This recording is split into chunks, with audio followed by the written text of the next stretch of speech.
Sejam super bem-vindos a essa aula onde eu vou falar se, mesmo com tudo em dia, eu também consigo negociar? Ou será que esse negócio de sair do caos financeiro e fazer o salário sobrar é só para quem tá com o nome sujo ou tem que deixar o nome sujar para negociar? Eu sou da GL Viper, sou especialista em ataque às dívidas e como eu sei que essa história de essa pessoa aparecer na internet aí, dizendo pra você que é possível sair do caos financeiro e fazer o salário sobrar, parece ser bom demais pra ser verdade, eu tô todos os dias aqui mostrando pra você uma série de temas e assuntos que você já pode entender, aplicar no seu caso para entender assim, opa, peraí, de acordo com isso aqui que eu olhei na minha vida, pô, peraí, faz sentido o que ela tá falando, nossa, eu achei isso aqui que ela tá falando, e assim por diante. Eu tô fazendo com o intuito de mostrar para você que tá chegando aqui nas minhas redes sociais que sim, independente da sua situação, independente do quão complicado seja o seu caso, se você ganha pouco e acha que seu salário mal dá para comer, como é que eu vou fazer meu salário sobrar? Não importa, fica aqui comigo que eu vou te provar por A mais B que é possível sim para qualquer pessoa que decida fazer o que precisa ser feito, sair do caos financeiro e fazer o salário sobrar. Ontem eu tava nas minhas redes sociais e uma pessoa comentou isso e eu falei, poxa, eu super entendo ela, porque quando eu ganhava 4 mil por mês, 3.800 líquido e eu devia 2.500 reais por mês só de prestação, se alguém falasse para mim que dava para negociar, eu ia falar que não. Principalmente porque eu trabalhava no banco. Eu era gerente de banco. Você não me conhece ainda, essa é um pouco da minha história. Como que foi essa história de eu me endividar tanto, tão nova, e que é muito comum hoje na vida do assalariado, mas eu tava com tudo em dia. Então, eu inclusive pensava isso que eu vou falar hoje, que tá tudo em dia. Banco só negocia com quem tá em atraso. Por que eu fiz essa aula aqui? Qual é a razão de eu estar aqui respondendo essa dúvida se você que tá com tudo em dia consegue negociar? Eu imagino que você... Eu imagino, tá? Eu posso estar viajando e posso estar errado. Mas eu imagino que quem me acompanha aqui nas redes sociais já tem escutado alguma coisa sobre só dá para negociar estando em atraso. Por quê? Essa máxima, né? Só dá para negociar estando em atraso, não é uma mentira. Não é uma mentira. O que acontece quando você atrasa uma dívida? Quando você atrasa um cartão, quando você atrasa um limite de conta, quando você atrasa um empréstimo? O banco quer receber. Afinal de contas, você pegou o dinheiro, você usou o cartão, você usou o limite da conta. E aqui eu trouxe 3 dívidas que essa frase, né, que o banco só negocia com quem está em atraso, meio que vai dizer assim, ela é mentirosa, tá? Mas dizendo que, realmente, quando você atrasa uma conta, o banco quer receber e ele começa a te cobrar. Cobrar. Seu nome vai para o Serasa, seu telefone não para de tocar, você não consegue mais crédito. Se você precisar alugar uma casa, ferrou, seu nome tá sujo, esquece, você não vai conseguir alugar. Se você precisar colocar seu filho na escola, por exemplo, matricular seu filho na escola, você muitas vezes não consegue. Já vi isso diante dos meus olhos, a pessoa falando, fui renovar a matrícula do meu filho, a escola não permitiu que meu filho estudasse na escola porque meu nome tá sujo. Afinal de contas, é um crédito que a escola tá dando, né? É ali um parcelamento. Então, você tem uma série de consequências na sua vida. Mas qual é a pior consequência de atrasar uma dívida? Não seria a falta de paz? De você deitar a cabeça no travesseiro e saber que seu nome tá sujo? Você deitar a cabeça no travesseiro sabendo que amanhã você vai receber mais uma carta, mais uma ligação e inclusive as ameaças que você recebe de que você vai ser bloqueado, que você vai ter executado, que estamos encaminhando isso para a justiça e todas as pressões psicológicas que acontecem na vida de uma pessoa que está em atraso. E por que eu tô falando disso hoje? Porque eu imagino que quem está com um nome restrito já saiba tudo isso aqui. E quem não está com o nome restrito não quer nem sonhar por passar por isso. E aí a pessoa começa a pagar tudo em dia. A que custo? Ao custo de cortar o mercado, ao custo de pagar juros altíssimos em renovação de consignado, pegar mais dinheiro emprestado, pedir dinheiro para amigo, para agiota, para parente, viver no negativo, porque eu prefiro pagar 10% de juro para o banco do que deixar meu nome sujar. E eu não tô aqui para ser partidária do deixar sujar o nome ou não deixar sujar o nome. Só que eu não ia me dar o trabalho de vir aqui na internet, fazer aula diária, fazer um evento para falar para você assim, ó, seguinte, meu método é o seguinte, você para de pagar suas dívidas e seja o que Deus quiser, daqui um dia o banco vai te mandar uma proposta ou vai ter o feirão Serasa limpa nome. Eu não ia me dar o trabalho de fazer isso, isso você encontra no YouTube. Então assim, você encontra pesquisando assim, que é como não pague o banco, tem até o nome dos títulos. Então assim, eu entendo que quem me acompanha aqui não quer viver esse inferno. por 1 ano, 2 anos na sua vida, não quer deixar a dívida caducar, porque você não pagar suas dívidas e ficar esperando alguma coisa acontecer, é calote. É atitude de má fé. Ah, Dade, mas eu não tenho dinheiro para pagar. Ah, então se você não tem condições de pagar, qual é o caminho? Negociar. O que eu ensino aqui são 3 pilares para você sair do caos financeiro e fazer o salário sobrar. Clareza, preparação e negociação. Logo, clareza do seu caso, saber quais são os seus direitos e qual é o valor justo das suas dívidas, para que você possa negociar de forma honesta, segura, sem fazer nada errado. Então, como eu comecei aqui meu raciocínio falando para vocês, eu estou fazendo essa aula porque eu sei que existe um grupo de pessoas que até mesmo ouviu do próprio banco que o banco só negocia com quem está em atraso. E a pessoa, primeiro, ela não quer atrasar, ela não quer deixar o nome sujar, e aí ela se mata para manter a parada em dia, e ela acha que isso não é possível, porque banco só negocia com quem tá em atraso. A minha pergunta é assim, ó, para vocês que estão com tudo em dia, né? Igual a Neyci tá colocando aqui, ó, ela paga tudo em dia e fica sem um centavo o ano inteiro. Vocês acreditam, coloca sim ou não para mim, vocês também acreditavam que não dava para negociar com tudo em dia? Coloca eu achava que sim, eu achava que não. Então, a dúvida do mesmo estando com todo em dia, antes de começar a explicar por que mesmo com tudo em dia você também consegue negociar e sair do caos financeiro e fazer o salário sobrar, e como que você faz isso, primeiro tem que tirar aqui da frente de vocês essa máxima, né? Essa frase, essa afirmação que é muito incentivada tanto pelo sistema financeiro quanto até mesmo pelos vídeos da internet. Não pague o banco, deixe atrasar. Só que quando eu comecei a minha fala, eu deixei claro para vocês que essa coisa de atrasar a dívida só vale para 3 dívidas. Você consegue atrasar o cartão, você consegue atrasar o empréstimo sem garantia, ou seja, o que não é consignado em folha, que não é do carro, que não é da casa, e você consegue não pagar o cheque especial. Você consegue tirar o seu dinheiro da conta lá, consegue tirar o dinheiro da conta e não pagar o banco e dar o calote no banco. E o resto? E o financiamento da casa e do carro? E o consignado, que você já tem uns 3, 4 na sua folha de pagamento? E aquele cartão consignado, que você pegou um saque de 10, 15 mil? Ou você gastou o cartão consignado e todo mês debita o mínimo do teu pagamento? 5, 10% da tua renda vai só para esse cartão consignado e a dívida nunca diminui. E a dívida com parente? E a dívida com a agiota? Como é que não paga? Como é que não paga a escola da criança? Como é que não paga o condomínio? Vai deixar seu nome, sua casa aí para leilão por causa de dívida de condomínio? Se você mora em prédio, você já deve ter visto algum apartamento que foi para leilão porque o condomínio não pagou o condomínio. O IPTU não vai pagar? O licenciamento do carro não vai pagar? Então, quando eu começo a falar sobre mesmo com tudo em dia, como negociar com o banco, eu preciso limpar da mente de vocês essas coisas que trouxeram e falaram para vocês. Porque fica muito confortável para o gerente do banco, quando você vai lá humildemente pedir uma negociação, quando você vai dizer que não tem como, porque o banco só negocia com quem está em atraso. E aí você vira as costas e acredita, né? Então, assim, quando isso fica claro para você, que contaram muitas mentiras para você até aqui, principalmente o sistema financeiro como um todo, e nem de maldade. Eu sempre falo que eu, como gerente de banco, eu fui gerente de banco,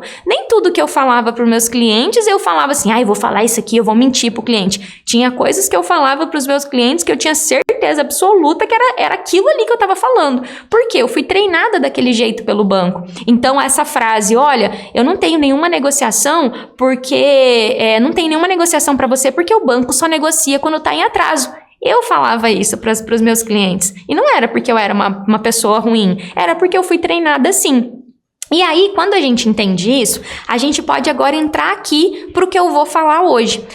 Clareza, preparação e negociação. Grava isso aí. São 3 pilares de tudo que eu falo aqui. Então, são 3 pilares para você ter esse resultado de sair do caos financeiro e fazer o salário sobrar.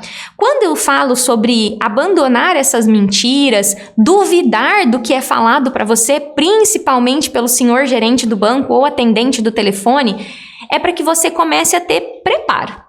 tá? Isso é preparo, é você conhecer os seus direitos e os seus deveres, mas principalmente saber dos seus direitos, porque os seus deveres eu acho que você já sabe. Se você não soubesse dos seus deveres, você não deitava a cabeça no travesseiro e ficava preocupado, ou vinha assistir uma live sobre finanças, sobre negociar dívida, sobre sair do caos financeiro e fazer o salário sobrar. Só que os seus direitos, essa eu tenho certeza que você não foi ensinado na escola, que você não foi ensinado quando você foi abrir uma conta pela primeira vez, e que o máximo que você sabe é assim, tá bom, tem um contrato lá, ou tá bom, o banco não pode fazer isso, uma coisa solta ou outra, e são, gente, literalmente centenas de regras e resoluções que existem dentro do sistema financeiro, que existem a seu favor para proteger você. Isso eu tô falando de preparo.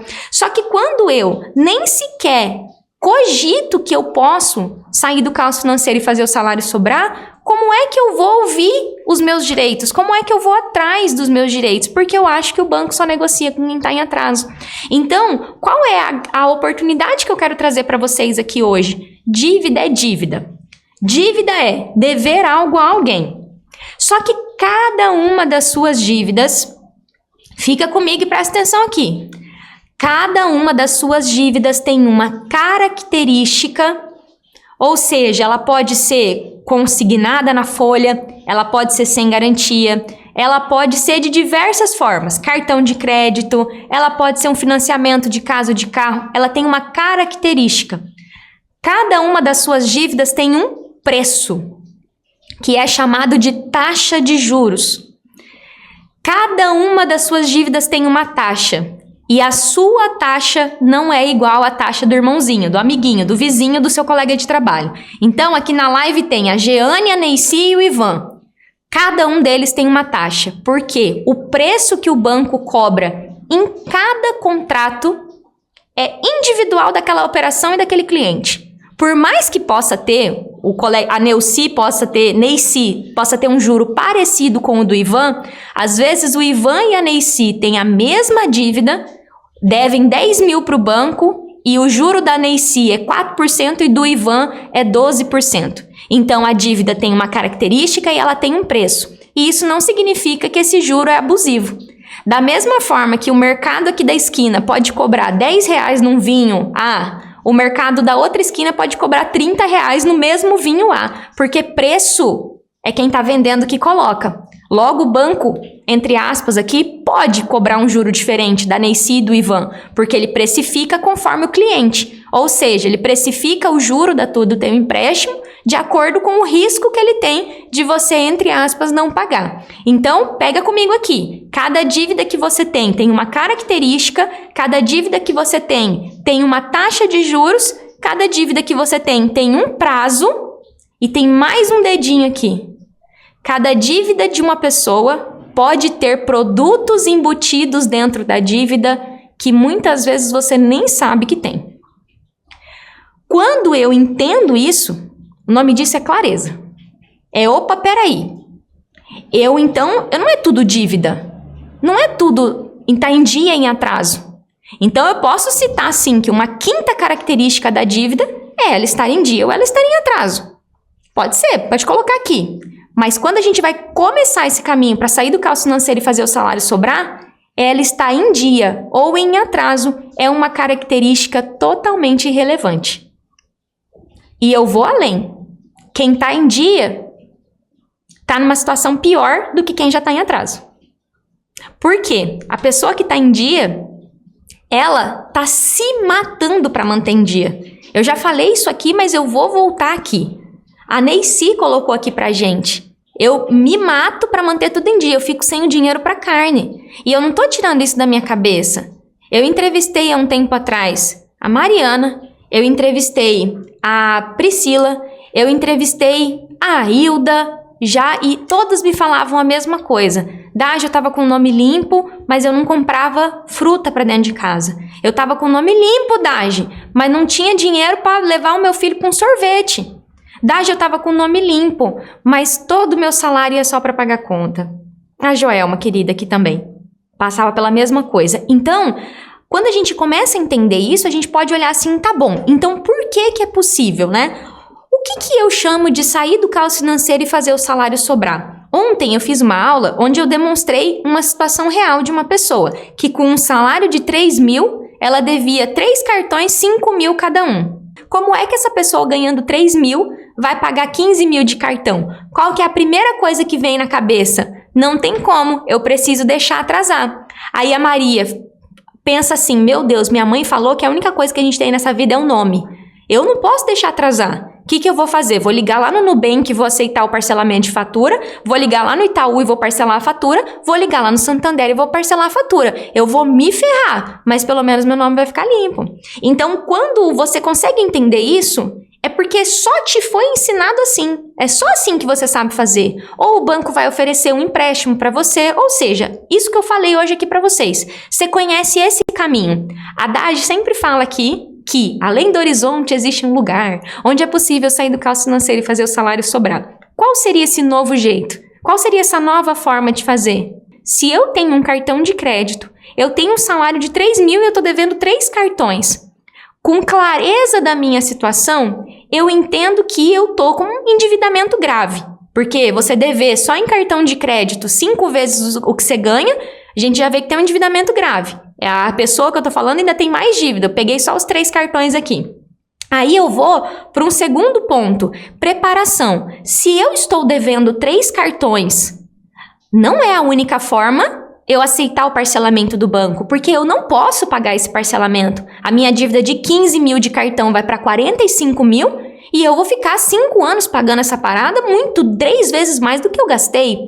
O outro jeito, a outra possibilidade é a negociação. Eu começo a entender que, assim como o banco emprestou dinheiro para mim, e eu gastei o dinheiro, nós dois somos responsáveis por essa dívida. O banco me emprestou mais dinheiro do que eu dava conta de pagar, eu gastei mais dinheiro do que eu dava conta de pagar. E por que agora que você não está dando conta de pagar, só você tem que se lascar, como eu sempre falo? É nesse momento que surge essa segunda forma, além do horizonte, onde você vai em acordo com o banco, e eu não estou dizendo que isso é fácil, mas é possível com método, técnica, estratégia, clareza, preparação e negociação, buscar um acordo. E sem que vocês precisem guerrear. Vou te processar, vou te bloquear. Não. Por quê? Se vocês dois concordaram com algo, você simplesmente sair da relação e falar, dane-se banco, eu não vou pagar, não tenho dinheiro, é calote. E você pode ser executado judicialmente por essa atitude. É errado. Você simplesmente se ferrar e pagar 3 vezes mais do que você deve, não é justo. Existe uma terceira via, que é uma negociação. Você procura o banco, não é você ficar esperando o banco chegar até você.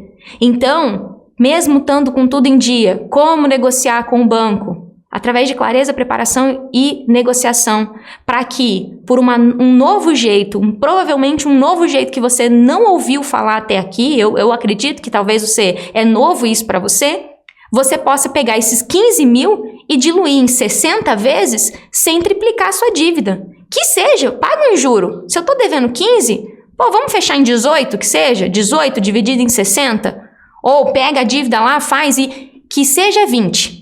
Que seja eu estou devendo 15 e pago 20, parcelado em 60 vezes de um jeito que eu possa pagar, sem triplicar a minha dívida. Mas não dá para você estar devendo 15, aqui eu estou dando como exemplo 15, e ter que pagar 45. E durante esses 5, 6 anos que você está pagando essa dívida, 4, 5 anos, você não ter vida. Então, percebe o que eu estou mostrando para vocês? Vocês já ouviram aquele programa do Silvio Santos? Olha eu revelando a minha idade. Da Porta da Esperança? Não sei se vou ou se fico, não sei se fico ou se vou. Quem conhece, coloca eu. Porque eu assisti esse programa quando eu era adolescente, jovem, sei lá, enfim. Eu não lembro quantos anos eu tinha. Na Porta da Esperança das pessoas com dívida, o que normalmente, independente de estar com o nome sujo ou limpo, o que normalmente elas têm são 2 portas. É a porta número 1. Eu vou parar de pagar, eu vou dar o calote, seja o que Deus quiser, vou ficar com o nome sujo, vou caducar. Essa pessoa que normalmente, ela tá com a intenção do calote, ou ela não sabe que tem um outro jeito. Essa é uma porta. A outra porta é, cara, eu me ferrei. Eu tô errado, eu tô lascado, eu que peguei o dinheiro do banco, eu tenho medo do banco, eu tenho vergonha de estar devendo, eu tenho vergonha de falar pros outros que eu tô devendo, eu tenho vergonha até de vir numa live aqui fazer um comentário. Eu deito a cabeça no travesseiro, eu só penso que eu tenho que pagar, porque o erro é meu. E é a porta do eu que me lasque. Eu que me lasque, eu não conto pro meu marido. Eu que me lasque, eu não tenho mais ânimo para trabalhar. Eu que me lasque, vou lá pegar mais um empréstimo. Eu que me lasque, meu 13º eu vou antecipar e ficar sem 13º no final do ano. Eu que me lasque, eu tenho certeza que muitos de vocês tiveram um Natal e um Ano Novo ruim, escasso, triste, porque estava com dívida. Eu que me lasque. É a segunda porta. E aqui eu tô abrindo uma terceira porta, que é um direito seu. Uma vez que o banco, na função dele, ou qualquer financeiro, ou qualquer dívida, uma vez que essa parte, que é o terceiro que te emprestou o dinheiro, emprestou, ele também tem responsabilidade. E vocês dois juntos, sem calote, sem você se ferrar, podem chegar num acordo. Então, quando eu falo como negociar com o banco mesmo com tudo em dia, é por essa terceira porta. Então, talvez na sua porta da esperança do Silvio Santos, só tinha essas duas portas. Hoje eu estou te apresentando uma outra porta. E essa terceira porta é um direito seu. Só que o que te afasta de acessar essa porta? A falta de conhecimento que essa porta existe, a resistência, o medo de que ao entrar nessa terceira porta, igual a porta da esperança, você vai fechar e nunca mais vai conseguir voltar. O medo de negociar com o banco e nunca mais ter crédito. Afinal de contas, eu tenho um sonho da casa própria, Dade. Como é que eu vou negociar com o banco por essa terceira via que você está ensinando hoje? Eu vou me lascar, Dade, porque eu nunca mais vou ter crédito.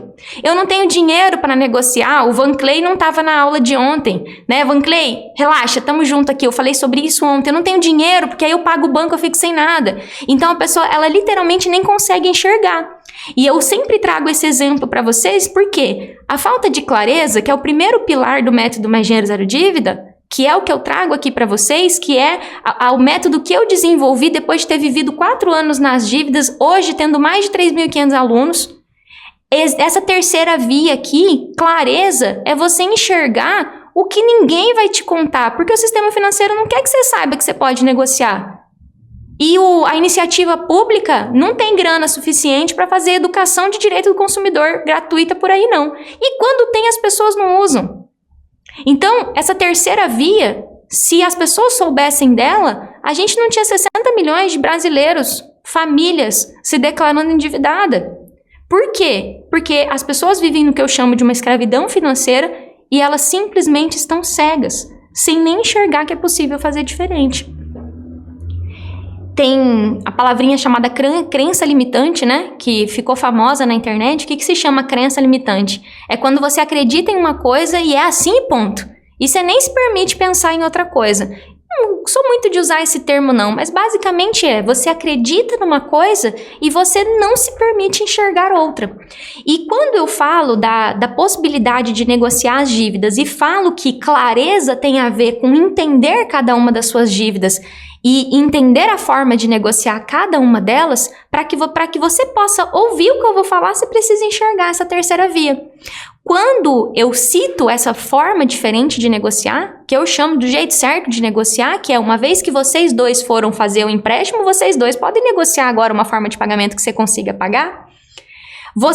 A primeira coisa que você vai precisar fazer é identificar qual é a característica das suas dívidas. Lembra que eu falei dos itens? Qual que é o tipo da minha dívida?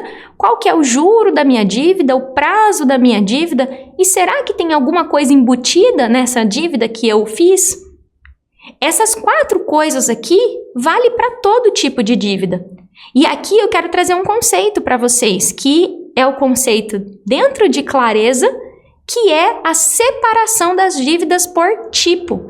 Pois, quando eu separo a dívida e eu entendo que a dívida da casa, o financiamento da casa, o financiamento do carro, o consignado em folha, é totalmente diferente da dívida do cartão de crédito, eu entendo que o jeito para eu pedir para negociar essa dívida é diferente de negociar essa dívida.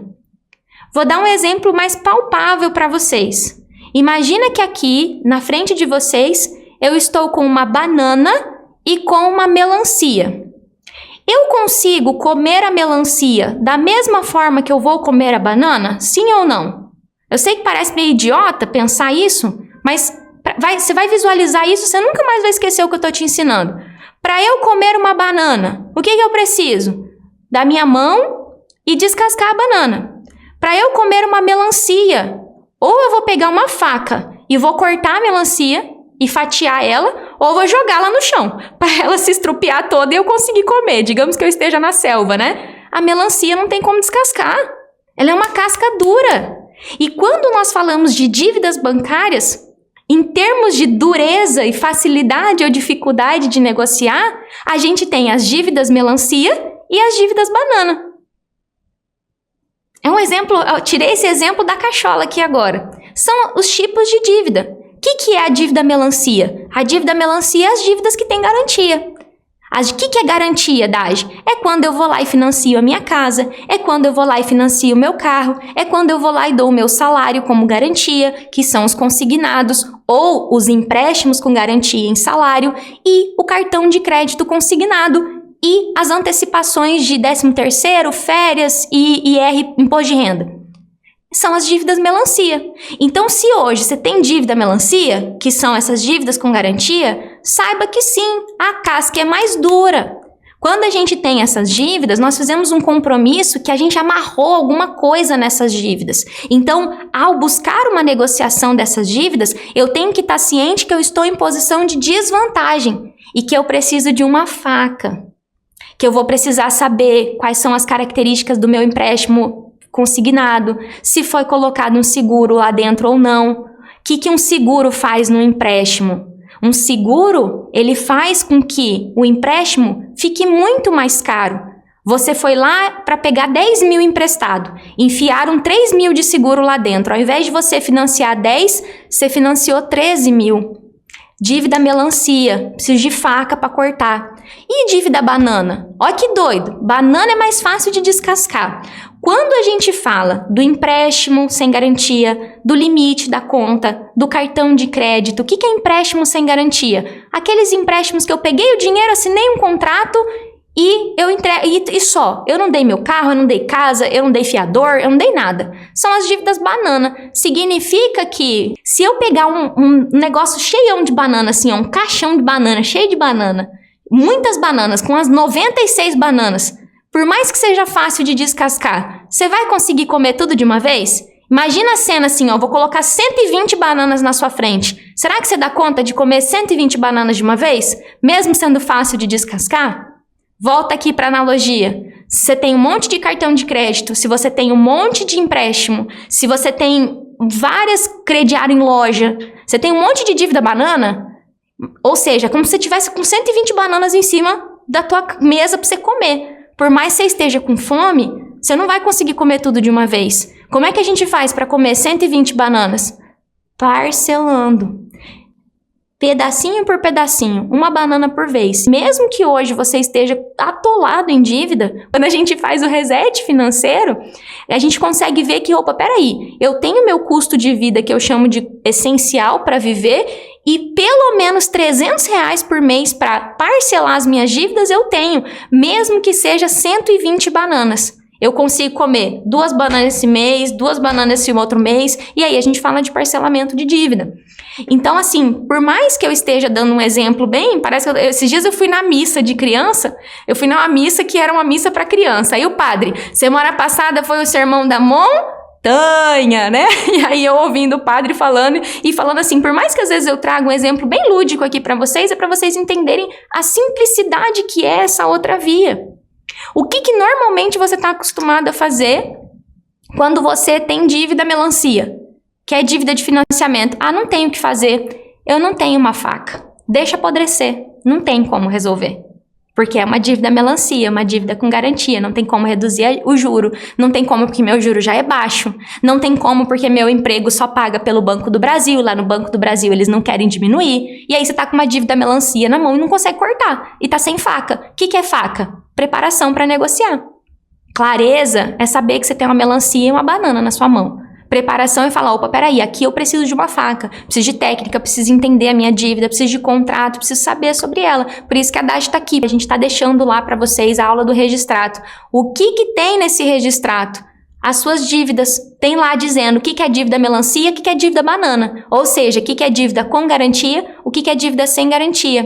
Agora, se eu tô com 120 bananas na minha frente e eu não dou conta de fazer, sabe o que normalmente as pessoas fazem? Elas não dão a conta de comer as 120 bananas, elas vão lá e pegam mais banana. Fala assim, já que eu não dou conta de comer essas 120, ou seja, já que eu não dou conta de pagar, me dá mais banana aqui e divide em mais meses. Aí eu fico com mais banana na mesa e mais dívida, e cada vez eu olho para a mesa e falo, eu nunca vou conseguir comer tudo isso de banana. Então, a característica das dívidas, e aqui eu falei só de dívida bancária. Então, quando você está com tudo em dia, tanto cartão de crédito, empréstimo, limite de conta, dívida banana, o objetivo é negociar essas dívidas. Então, tem técnica para isso, tem forma de fazer, exatamente para que fique claro como água para você agora que, opa, peraí, eu tenho dívida banana e tenho dívida melancia, eu tenho as duas aqui. Só que quando eu olho para a vida de uma pessoa que está no caos financeiro e sem salário sobrando, eu sei que além de dívida banana e dívida melancia, ela tem outros 2 tipos de dívida aqui. Ela pegou dinheiro com parente. Ah lá, o Vanderlei tá falando que tem 5 melancias, 5 consignado.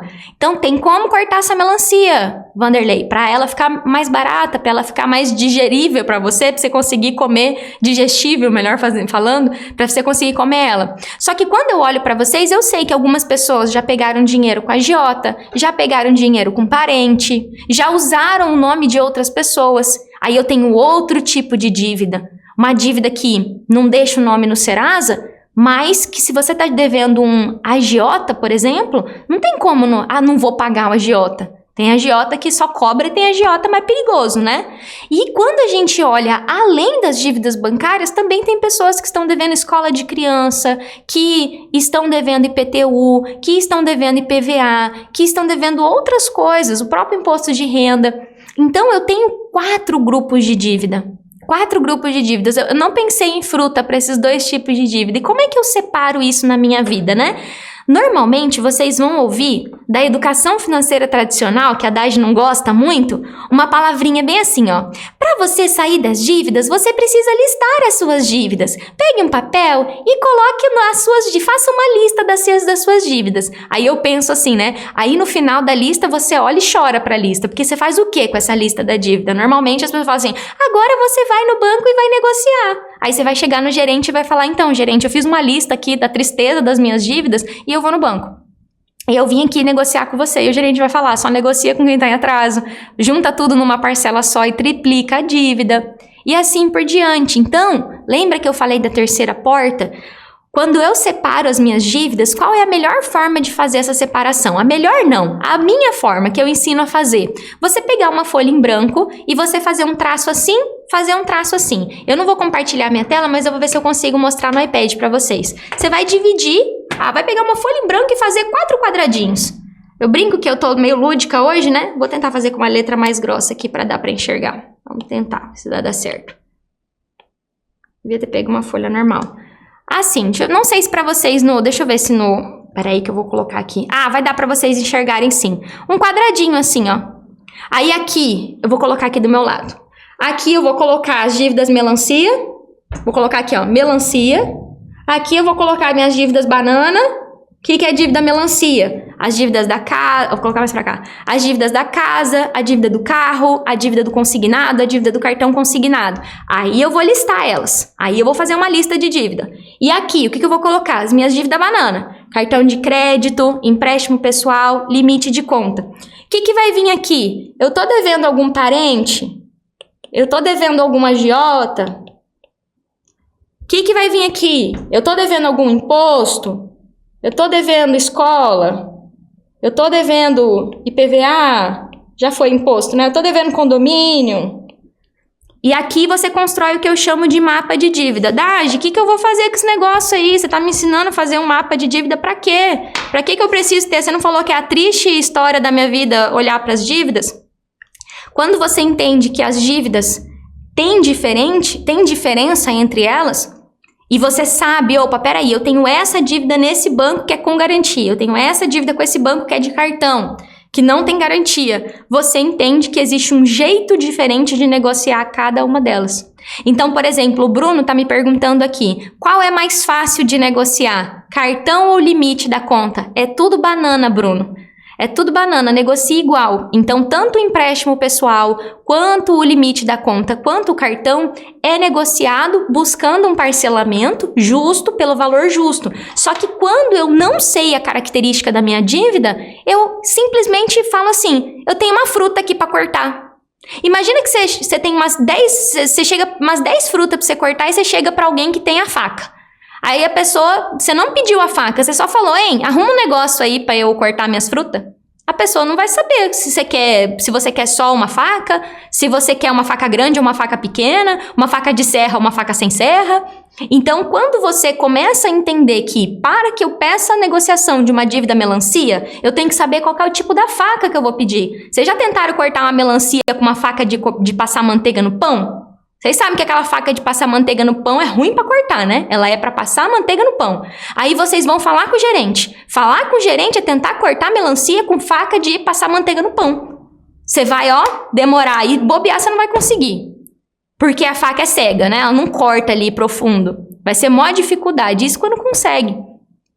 Móveis financiados é banana. Ela me perguntou aqui se o financiamento de móveis entra como? É uma dívida sem garantia, por mais que você financiou os móveis lá na loja. Então, quando você começa a entender isso, você começa a entender por que tem uma outra porta, por que tem uma outra forma de negociar, por que eu posso sair do caos financeiro e fazer o salário sobrar independente do tipo da minha dívida. Então, talvez você esteja aí do outro lado agora muito assim, tá? Mas como que eu vou negociar? Como que eu vou fazer? Lembra sempre que eu falo, clareza, preparação e negociação. A clareza das suas dívidas, fazer esse mapa de dívida que eu falei, te dá clareza para você enxergar as características de cada uma das suas dívidas. Qual que é um próximo passo? Vocês lembram que eu falei que as dívidas têm 4 características? Elas têm a característica dela, o preço, o prazo e ter algum produto embutido. Vou dar um exemplo para vocês aqui agora. Dívida melancia, consignado. Consignado, ele pode ser público ou privado, vai depender do seu serviço. E aí ele tem uma taxa. Vai ter gente que tem taxa de 1,95, vai ter gente que tem 2,5, vai ter gente que vai ter 1,29. A taxa. Em quanto tempo? Quanto tempo falta pagar desse empréstimo? E tem algum seguro embutido? Então, com o documento da dívida, e a gente não vai falar de documento de dívida hoje, eu vou ter uma aula só para falar sobre isso com vocês na semana Mais Dinheiro Zero Dívida. Eu vou mostrar tudo para vocês sobre essa parte de documentação da dívida, porque é na documentação da dívida que tem a informação. Aquele documento que você assinou assim, li, aceito e concordo, mas não li nada. Ou que você fez eletrônico pelo aplicativo. Ali tem as características da sua dívida. Só que ao separar as suas dívidas, você começa a entender. Só que quando eu entendo as minhas dívidas, aí eu pergunto, Dade, mas o consignado desconta da folha. Como que dá para negociar? Reduzindo o juro. Quais são os principais objetivos de uma negociação de consignado? Redução de juros e readequação de prazo. Tem gente que já tem a taxa muito baixa, eu escuto muito isso assim, Dade, meu consignado não tem o que fazer porque ele tá tudo em dia e meu juro já é baixo. Será?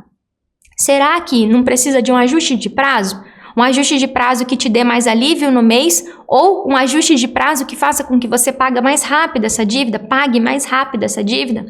A sua casa. Hoje mesmo eu falei com uma aluna sobre isso. Se a sua casa você paga ela e ela nunca diminui, pior, às vezes até aumenta a parcela, será que a forma que está sendo cobrado os juros não é ruim e tem um jeito melhor? Exemplo, será que sua casa não está atrelada à inflação e poderia estar atrelado à Selic ou à poupança, enfim?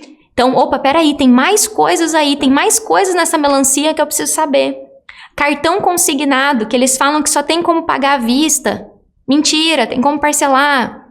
Antecipação de 13º, de férias, de IR, tem alguma coisa que pode ser feita? Eu já vou até responder para vocês. As antecipações são bem mais desafiadoras de negociar, uma vez que já foi dada a garantia. Então, quando você entendeu esse grupo de dívida, aí a gente olha, daí quando eu olho para o cartão, objetivo, negociar por um valor justo, porque em geral, se você parcelou a fatura, pagou o mínimo ou não tem dinheiro para pagar toda a fatura do cartão, não adianta você fazer os parcelamentos tradicionais. Você vai precisar, qual é o saldo devedor desse cartão? Ou seja, quanto que eu comprei, gastei de fato nesse cartão? O objetivo das negociações é um parcelamento. Só que tudo que eu tô falando para vocês aqui, vale reforçar que se isso fosse fácil, todo mundo faria.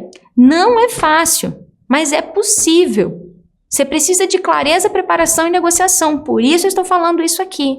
E não adianta ir só falar com o banco. Você vai precisar entender o seu caso e se preparar para usar os nossos aliados nessa organização toda. E eu não vou me aprofundar aqui em negociação específica, porque sem essa clareza que eu estou dando para você aqui, você vai tentar negociar e vão dizer para você que não está tendo essa opção, senhora.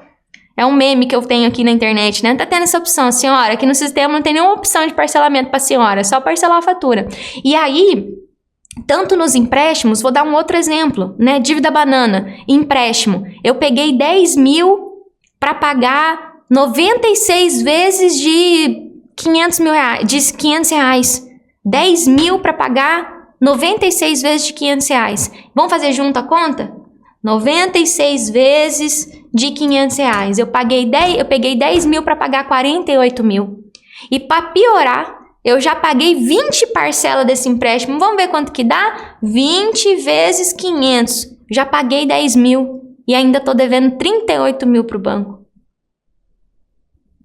Aí a Neide fez uma pergunta super importante aqui. É muito difícil ver o valor real do cartão? É a dívida mais desafiadora de chegar ali no valor justo.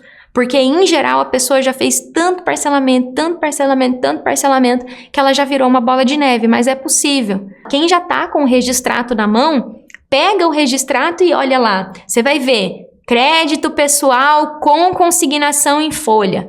Crédito pessoal sem consignação em folha. Cartão de crédito, que são as faturas. Rotativo do cartão, para quem tem parcelamento. Limite do cartão, que é o limite que tem disponível. E aí você vai entender que ao cobrar você, o banco cobra você de acordo pelo tipo da tua dívida. E aí você tá querendo negociar sem clareza, sem preparação, pedindo para negociar a dívida banana e dívida melancia do mesmo jeito. Percebe como aí fica impossível negociar?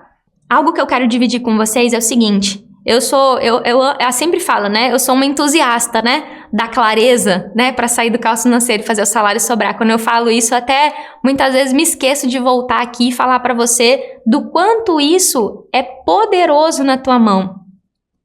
Eu trabalhava no banco, gente. Eu trabalhava no banco. Hoje estou emotiva. Eu trabalhava no banco. No banco, é óbvio que eu sabia que tinha dívida de financiamento de carro. Eu fazia financiamento, né? De casa, de carro. E eu tinha consignado e tinha um empréstimo que era sem garantia. Ou seja, eu tinha dívida melancia e dívida banana. A gente às vezes pensa que o gerente do banco sabe tudo, né? E o gerente do banco é um mero vendedor. O gerente do banco, não estou desqualificando aqui, mas o gerente do banco está ali para vender os produtos do banco.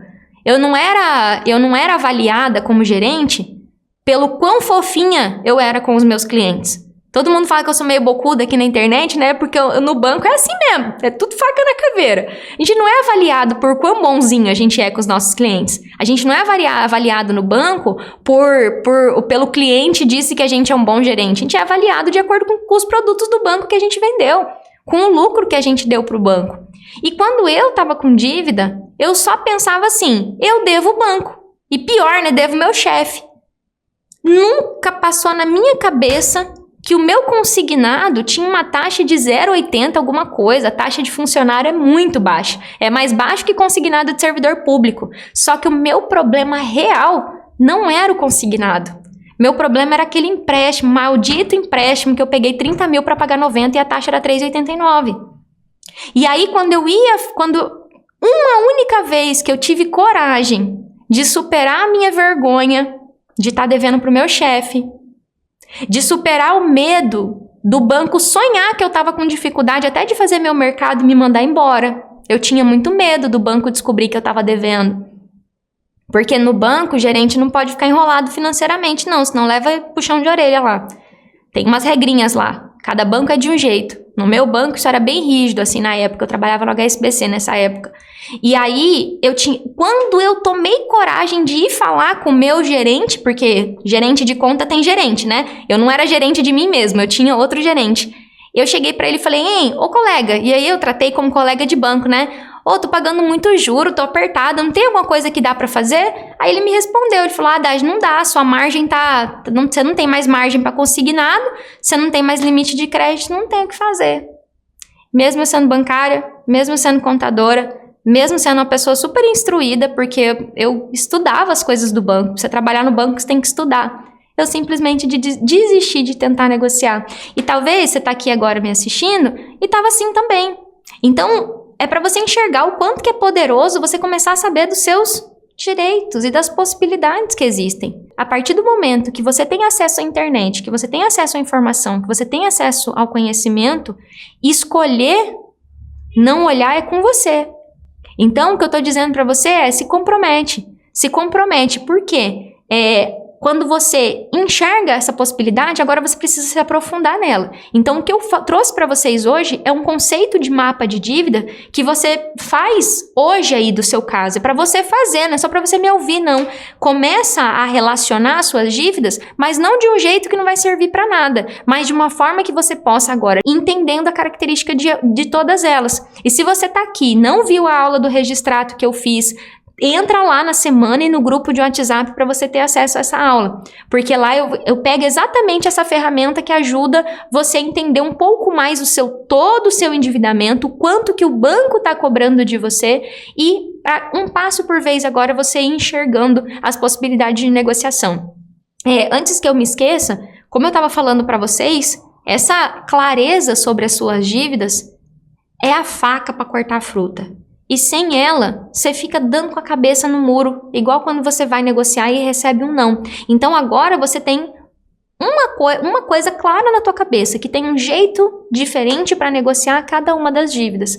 E as técnicas de negociação, elas se separam, inclusive por tipo de dívida. Então, quando eu tenho esse mapa, eu tenho ali, a técnica 1 serve para cá, a técnica 6, mas isso eu vou falar para vocês mais para frente. A Priscila tá perguntando, reset e o mapa é a mesma coisa? De forma alguma, Pri. O mapa de dívida, eu tô falando das suas dívidas e da característica de todas elas. E talvez, né, como eu falei para vocês, quando eu quis ter essa informação e eu não tinha, porque muitas vezes parece que é uma informação óbvia, né? Parece que é óbvio que as dívidas são diferentes. Mas não é óbvio que para negociar cada uma delas é diferente. Esse é o ponto, tá? Agora, o que eu vou fazer, né? Só pra gente alinhar aqui e eu passar uma régua aqui no que a gente falou. Desde o começo da nossa aula, eu falei que eu ia responder para vocês se mesmo com tudo em dia, Daj, como que eu negociava. Então, eu fui passando para você que a gente primeiro tem que abandonar os conceitos errados, que banco só negocia com quem está em atraso, que a dívida em dia não tem como negociar, que o gerente disse que não está tendo essa opção. Abandona isso. Isso é a porta da esperança lá, que só você tem que se lascar. E eu falei também para você que não é da calote, que isso também não funciona, você pode ser executado. Tem muita gente que está com o nome sujo, achando que está de boa, correndo risco de ter um processo judicial e ter que resolver esse pepino na justiça, que é muito sério você ser executado judicialmente. Você não vai querer passar por isso, eu te garanto. Falei, tem uma terceira porta aqui que é negociação.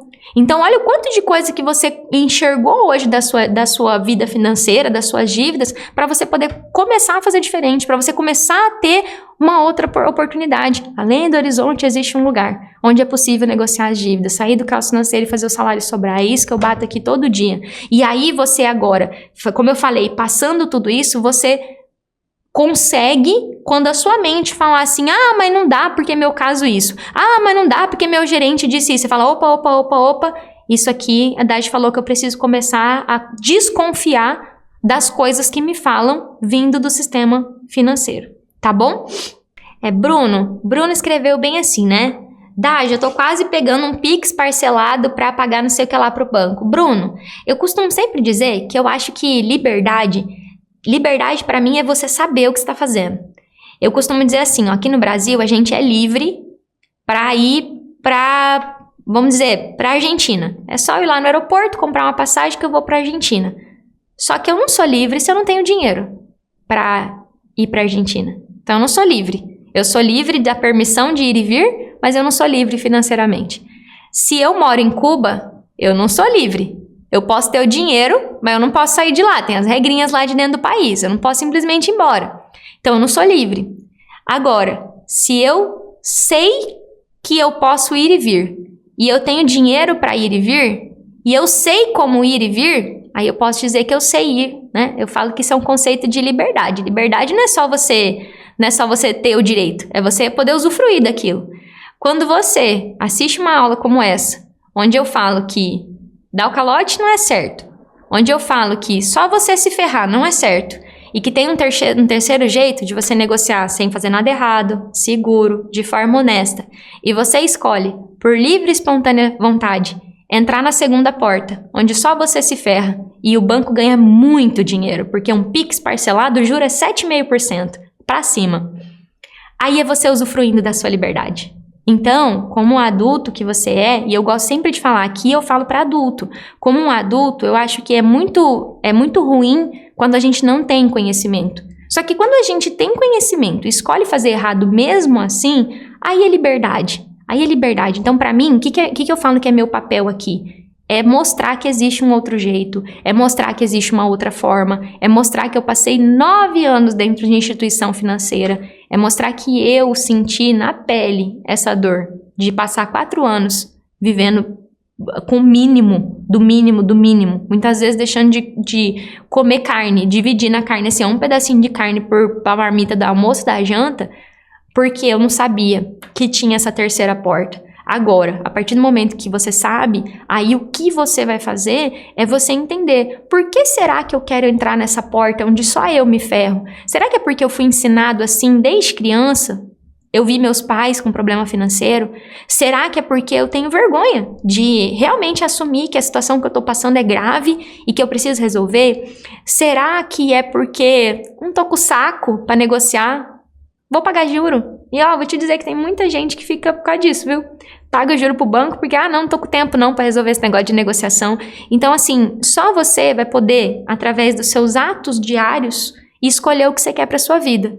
Eu falo sempre que eu fico aqui no lugar de mostrar para vocês que existe um outro lugar, né? Para mostrar para vocês que existe uma outra forma. Mas pare e pensa um pouquinho. É justo com você que trabalha pra caramba, que é honesto, que sabe que o banco emprestou mais dinheiro do que você dava conta de pagar por um juro muito mais alto? É justo que só você se lasque para pagar isso? Então, assim, eu falo que para mim conhecimento é liberdade. E não um conhecimento não aplicável, né? Um conhecimento que dê para aplicar. E dizer, ó, daqui para frente, você vai escolher como que você quer seguir. Se você quer continuar, deixar a sua vida do jeito que tá, ou se você quer lutar pelo que você merece.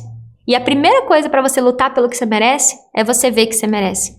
É você ver que o que tá acontecendo com você não é normal. Pode ser comum. Você pode viver num país, num bairro, num trabalho onde todo mundo tá ferrado, lascado. Mas isso não é para ser normal. Não é normal. Não é normal uma pessoa não conseguir pagar as próprias contas e viver minimamente com dignidade, podendo ir no mercado e fazer uma compra do mês. Não é normal uma pessoa trabalhar das 8 às 18 e por mais que ela tenha errado, por mais que ela tenha gastado mais do que devia no cartão de crédito, não é normal ela ser condenada a morrer devendo banco e pagando 7, 8% de juro. Não é normal. Pode ser comum. Normal, não é. Então, a gente tem que tomar muito cuidado para não normalizar as coisas. Então, assim, no Brasil é comum ter piada de endividamento. Tá tudo bem? Tirando os boletos, tá. Não é normal. Pode ser comum, mas não é normal. Espero que a aula de hoje tenha ajudado vocês, que você tenha conquistado essa clareza das suas dívidas e de uma vez por todas entendido que não é dar calote, não é não pagar, não é deixar o nome no Serasa 5 anos, deixar caducar, não é só você se ferrar parcelando fatura, pegando mais empréstimo e pagando juro em cima de juro e não tendo vida. É um terceiro caminho de negociar cada uma das suas dívidas de acordo com as características dela, de forma correta, de forma honesta, buscando redução de juro e buscando pagar o valor justo, sem fazer nada errado, de uma forma que você consiga pagar, tá bom? Beijo para quem tá me acompanhando aqui no Instagram e para quem tá me acompanhando no YouTube também, tá?